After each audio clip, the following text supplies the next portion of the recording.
जानिथिबे जेनटा कि देखुन आज 18 तारीख 17 नंबर किस्तीरा जेनटा कि किसान योजना रो आसबार थिला। तो से किसान योजना टंका जेनटा कि वर्तमान समस्तंकर पाखे आसी जाइछे। अब जेन मानकर पाखे भी पैसाटा नहीं पहुँचीबार वर्तमान सुधा भी तो 5 बजे जेनटा कि पैसा आसबार स्टार्ट हो जाइछे। तो जेन मानकर पाखे भी पैसाटा नहीं पहुँचीबार बेले से माने जेनटा कि देखुन हरबर नहीं हेबे काजे बोले देखुन कि से मानकर जदी केवाईसी अपडेट अच्छे लैंड सीलिंग ठीक अच्छे बेले निहाती भाव जेनटा कि काली सुधा आपन को पैसाटा मिली जिवा।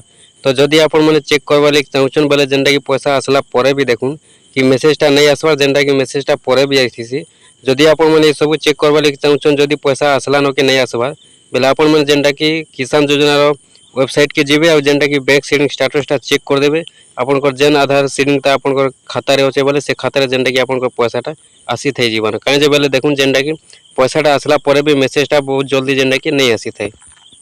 चल तो देखुन आपण माने जेनटा कि हरबर नहीं हेबे निहाती रु पैसाटा आपनकर आसी जिबा। जदि आपण माने रेगुलर किस्ती पाउछन आपनकर जदि एक्यूसीटा अपडेट होचे बेले निहाती भाबे पैसाटा आज जदि नहीं आसुचे बेले काली सुधा आपनकर सियोर पैसाटा आसी जिबा।